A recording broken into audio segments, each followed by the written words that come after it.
day I left home for the first time to go to university was a bright day, brimming with hope and optimism. I'd done well at school, expectations for me were high, and I gleefully entered the student life of lectures, parties, and traffic cone theft.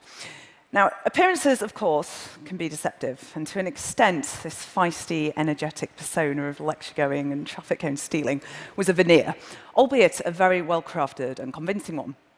Underneath, I was actually deeply unhappy, insecure, and fundamentally frightened.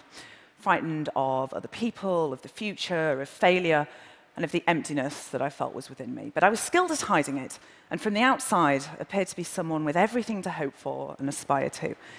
This fantasy of invulnerability was so complete that I even deceived myself. And as the first semester ended and the second begun, there was no way that anyone could have predicted what was just about to happen. I was leaving a seminar when it started, humming to myself, fumbling with my bag, just as I'd done 100 times before, when suddenly I heard a voice calmly observe, "She is leaving the room." I looked around and there was no one there, but the clarity and decisiveness of the comment was unmistakable. Shaken, I left my books on the stairs and hurried home, and there it was again. She is opening the door. This was the beginning. The voice had arrived. And the voice persisted. Days and then weeks of it, on, narrating everything I did in the third person. She is going to the library. She is going to a lecture. It was neutral, impassive, and even, after a while, strangely companionate and reassuring, although I did notice that its calm exterior sometimes slipped, in that it occasionally mirrored my own unexpressed emotion. So, for example, if I was angry and had to hide it, which I often did, being very adept at concealing how I really felt, then the voice would sound frustrated. Otherwise, it was neither sinister nor disturbing, although even at that point, it was clear that it had something to communicate to me about my emotions, particularly emotions which were remote and inaccessible. Now, it was then that I made a fatal mistake, in that I told a friend about the voice, and she was horrified. A subtle conditioning process had begun. The implication that normal people don't hear voices, and the fact that I did, meant that something was very seriously wrong. Such fear and mistrust was infectious. Suddenly, the voice didn't seem quite so benign anymore. And when she insisted that I seek medical attention, I duly complied, and which proved to be mistake number 2. I spent some time telling the college GP about what I perceived to be the real problem: anxiety, low self-worth, fears about the future, and was met with bored indifference until I mentioned the voice, upon which he dropped his pen, swung round, and began to question me with a show of real interest. And to be fair, I was desperate for interest and help, and I began to tell him about my strange commentator. And I always wish at this point the voice had said, "She is digging her own grave." I was referred to a psychiatrist who likewise took a grim view of the voice's presence, subsequently interpreting everything I said through a lens of latent insanity. For example, I was part of a student TV station that broadcast news bulletins around the campus, and during an appointment, which was running very late, said, "I'm sorry, doctor, I've got to go, I'm reading the news at 6. Now, it's down in my medical records that Eleanor has delusions that she's a television news broadcaster. It was at this point that events began to rapidly overtake me. A hospital admission followed, the first of many. A diagnosis of schizophrenia came next. And then, worst of all, a toxic, tormenting sense of hopelessness, humiliation, and despair about myself and my prospects. But having been encouraged to see the voice, not as an experience, but as a symptom, my fear and resistance towards it intensified. Now, essentially, this represented taking an aggressive stance towards my own mind, a kind of psychic civil war. And in turn, this caused the number of voices to increase and grow progressively hostile and menacing. Helplessly and hopelessly, I began to retreat into this nightmarish inner world in which the voices were destined to become both my persecutors and my only perceived companions. They told me, for example, that if I proved myself worthy of their help, then they could change my life back to how it had been. And a series of increasingly bizarre tasks was set, a kind of labor of Hercules. It started off quite small, for example, pull out 3 strands of hair, but gradually it grew more extreme, culminating in commands to harm myself and a particularly dramatic instruction.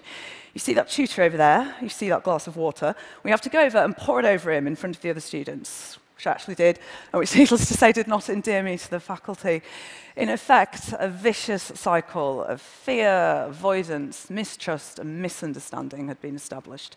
And this was a battle in which I felt powerless and incapable of establishing any kind of peace or reconciliation. 2 years later, and the deterioration was dramatic. By now, I had the whole frenzied repertoire: terrifying voices, grotesque visions, bizarre, intractable delusions. My mental health status had been a catalyst for discrimination, verbal abuse, and physical and sexual assault. And I'd been told by my psychiatrist, Eleanor, you'd be better off with cancer, because cancer is easier to cure than schizophrenia. I'd been diagnosed, drugged, and discarded, and was by now so tormented by the voices that I attempted to drill a hole in my head in order to get them out. Now, looking back on the wreckage and despair of those years, it seems to me now as if someone died in that place, and yet someone else was saved. A broken and haunted person began that journey, but the person who emerged was a survivor and would ultimately grow into the person I was destined to be. Many people have harmed me in my life, and I remember them all, but the memories grow pale and faint in comparison with the people who've helped me. The fellow survivors, the fellow voice hearers, the comrades and collaborators.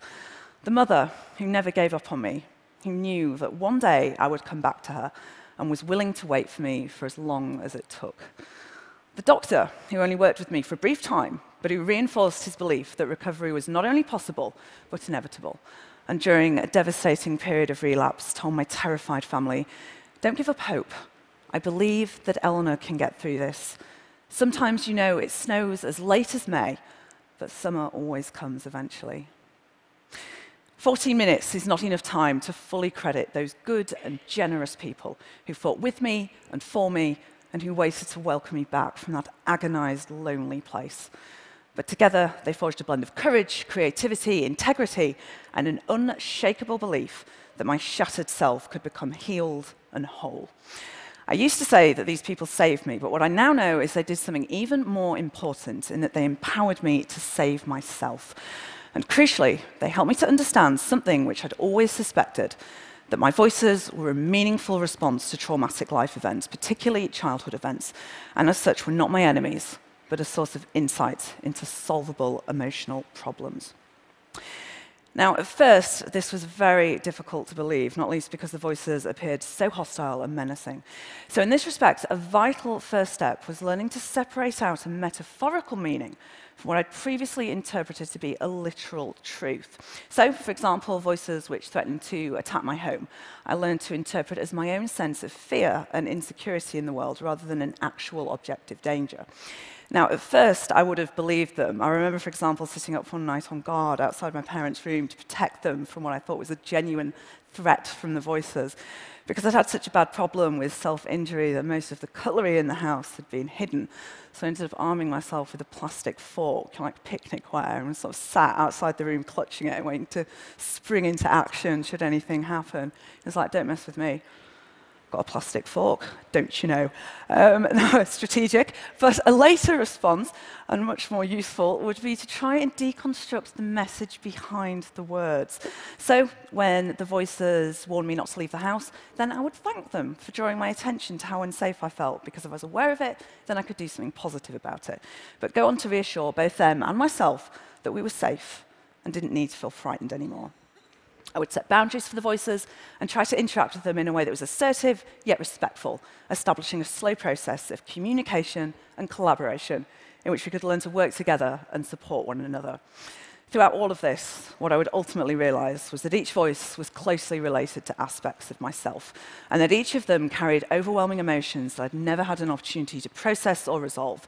Memories of sexual trauma and abuse, of anger, shame, guilt, low self-worth.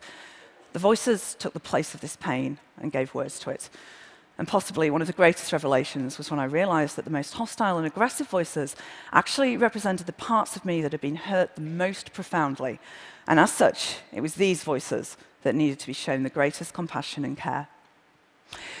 It was armed with this knowledge that ultimately I would gather together my shattered self, each fragment represented by a different voice, gradually withdraw from all my medication and return to psychiatry, only this time from the other side.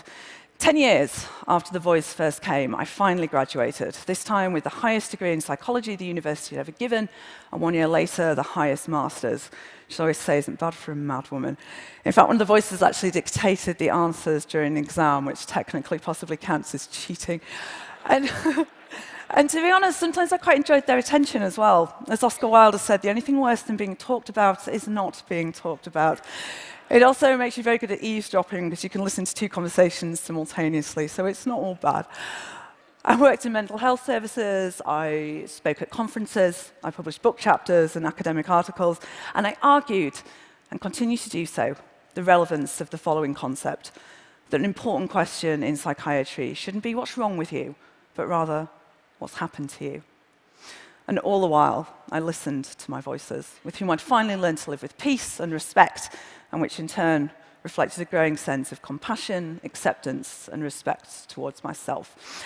And I remember the most moving and extraordinary moment when supporting another young woman who was terrorized by her voices and becoming fully aware for the very first time that I no longer felt that way myself, but was finally able to help someone else who was. I'm now very proud to be a part of Intervoice, the organisational body of the International Hearing Voices Movement, an initiative inspired by the work of Professor Marius Romm and Dr. Sonja Escher, which locates voice hearing as a survival strategy, a sane reaction to insane circumstances, not as an aberrant symptom of schizophrenia to be endured, but a complex, significant, and meaningful experience to be explored. Together, we envisage and enact a society that understands and respects voice hearing, supports the needs of individuals who hear voices, and which values them as full citizens. This type of society is not only possible, it's already on its way.